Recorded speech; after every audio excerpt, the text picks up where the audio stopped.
ಪ್ರೀತಿಯುಳ್ಳ ದೇವಜನರೇ, ನಿಮ್ಮೆಲ್ಲರಿಗೂ ಯೇಸು ಕ್ರಿಸ್ತನ ಶ್ರೇಷ್ಠವಾದ ನಾಮದಲ್ಲಿ ವಂದನೆಗಳು. ಶಾಲೋಮ್, ನಿಮಗೆ ಸಮಾಧಾನವಾಗಲಿ. ಈ ದಿನ ದೇವರ ವಾಕ್ಯದ ಜ್ಞಾನಕ್ಕಾಗಿರುವಂಥ ವಿಷಯ ಅವಮಾನಕ್ಕೆ ಬದಲಾಗಿ ಮೇಲು. ಅದಕ್ಕೆ ಆಧಾರವಾಗಿ 2 ಸಾಮುವೇಲನ ಗ್ರಂಥ 16ನೇ ಅಧ್ಯಾಯ 12ನೇ ವಚನ. ಒಂದು ವೇಳೆ ಯೆಹೋವನು ನನ್ನ ಕಷ್ಟವನ್ನು ನೋಡಿ ಈ ಹೊತ್ತಿನ ಶಾಪಕ್ಕೆ ಬದಲಾಗಿ ನನಗೆ ಶುಭವನ್ನು ಅನುಗ್ರಹಿಸು. ಈಗ ಓದಿದಂಥ ಮಾತುಗಳು ದಾವೀದನು ಆಡಿದ ಮಾತುಗಳು. ಶಿಮ್ಮಿ ಎಂಬಂಥ ವ್ಯಕ್ತಿ ದಾವೀದನನ್ನು ಹಿಡಿದು ಬಾಯಿಗೆ ಬಂದಂತೆ ಬೈದಾಗ ದಾವೀದನು ದೀನತೆಯಿಂದ ಆಡಿದ ಮಾತುಗಳಿವು.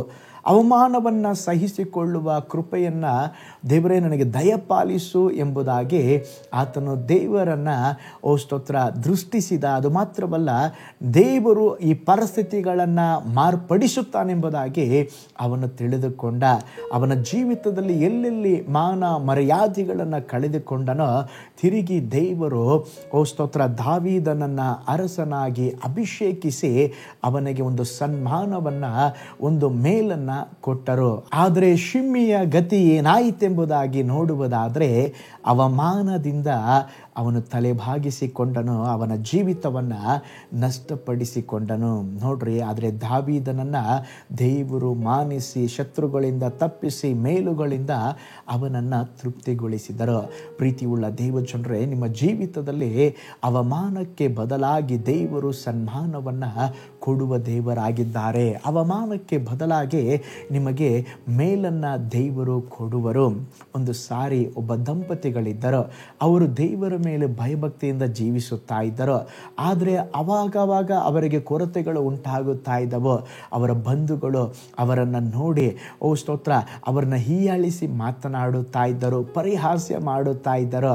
ಆದರೆ ಆ ಅವಮಾನಗಳನ್ನು ನೋಡದೆ ಅವರು ದೇವರ ಕಡೆಗೆ ನೋಡಿ, ಸ್ವಾಮಿ ನಿನ್ನನ್ನು ನಂಬಿದ್ದೇವೆ, ಇವರು ಎಷ್ಟು ದೂಷಿಸಿದರು, ಅವಮಾನ ಪಡಿಸಿದರು, ನಾವು ನಿಮ್ಮನ್ನು ಬಿಡುವುದಿಲ್ಲ, ನಿಮ್ಮನ್ನೇ ಆತುಕೊಳ್ಳುತ್ತೇವೆ ಎಂಬುದಾಗಿ ಹೇಳುತ್ತಿದ್ದರು. ದೇವರು ಅವರ ನಂಬಿಕೆಯನ್ನು ನೋಡಿ ಸ್ತೋತ್ರ ಅವರ ಜೀವಿತದಲ್ಲಿ ಅವರ ಕೊರತೆಗಳನ್ನು ನೀಗಿಸಿ, ಬಡತನವನ್ನು ನೀಗಿಸಿ, ದಾರಿದ್ರ್ಯವನ್ನು ನೀಗಿಸಿ ಸಮೃದ್ಧಿಯಾಗಿ ಆಶೀರ್ವಾದ ಮಾಡಿದರು. ಎಲ್ಲ ಮೇಲುಗಳನ್ನು ದೇವರು ಅವರಿಗೆ ದಯಪಾಲಿಸಿದರು. ಯಾರ್ಯಾರು ಅವರನ್ನು ಹೀಯಾಳಿಸಿದ್ದರೋ ಅವರೇ ನಾಚಿಕೊಂಡು ಹೋಗುವಂತೆ ದೇವರು ಮಾಡಿದರು. ಪ್ರೀತಿಯುಳ್ಳ ದೇವಜನರೇ, ನಾವು ಸಹ ದೇವರಿಗೆ ಭಯಪಟ್ಟು ಜೀವಿಸುವಾಗ ಅಪಹಾಸ್ಯ, ಅವಮಾನವನ್ನು ಅನುಭವಿಸಬಹುದು.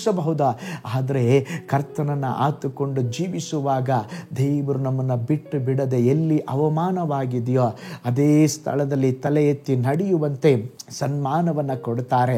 ಅವಮಾನಕ್ಕೆ ಬದಲಾಗಿ ಸನ್ಮಾನವನ್ನು ಕೊಟ್ಟು ಸ್ತೋತ್ರ ಮೇಲನ್ನು ಕೊಟ್ಟು ದೇವರು ನಮ್ಮನ್ನು ನಡೆಸುತ್ತಾರೆ. ಒಂದು ನಿಮಿಷ ಕಣ್ಗಳನ್ನು ಮುಚ್ಚೋಣ. ಅವಮಾನಕ್ಕೆ ಬದಲಾಗಿ ಮೇಲನ್ನು ಮಾಡುವ ದೇವರು, ಅವಮಾನಕ್ಕೆ ಬದಲಾಗಿ ಸನ್ಮಾನ ಕೊಡುವ ದೇವರು. ನೀವು ದೇವರನ್ನ ನಂಬಿರಬಹುದು, ಅದರ ನಿಮಿತ್ತವಾಗಿ ಬಂಧು ಮಿತ್ರಾದಿಗಳು, ಊರಿನ ಜನ ಹೀಯಾಳಿಸುತ್ತಾ ಇರಬಹುದು, ಪರಿಹಾಸ್ಯ ಮಾಡುತ್ತಾ ಇರಬಹುದು. ಸೋತು ಹೋಗಬೇಡ್ರಿ. ಆ ಅವಮಾನಗಳ ಮಧ್ಯದಲ್ಲಿ ದೇವರು ನಿಮಗೆ ಒಂದು ಸನ್ಮಾನವನ್ನು ಕೊಡಲಿಕ್ಕಿದ್ದಾರೆ. ಪ್ರಾರ್ಥನೆ ಮಾಡಿಕೊಳ್ಳೋಣ. ಪರಲೋಕದಲ್ಲಿ ವಾಸ ಮಾಡುವ ನಮ್ಮ ತಂದೆಯಾದ ದೇವರೇ, ನಮ್ಮ ಜೀವಿತದಲ್ಲಿ ಕೂಡ ಅನೇಕ ಆವರ್ತಿ ಸ್ವಾಮಿ ಅನೇಕ ವಿಷಯಗಳಲ್ಲಿ ನಾವು ಅವಮಾನ ಪಟ್ಟದ್ದುಂಟು. ದೇವರೇ, ಅವಮಾನಕ್ಕೆ ಬದಲಾಗಿ ಸನ್ಮಾನ ಕೊಡ್ತೀನೆಂಬುದಾಗಿ ಹೇಳಿದ್ದೀರಾ. ಅವಮಾನಕ್ಕೆ ಬದಲಾಗಿ ಮೇಲನ್ನು ಕೊಡುವ ದೇವರು ನೀವು.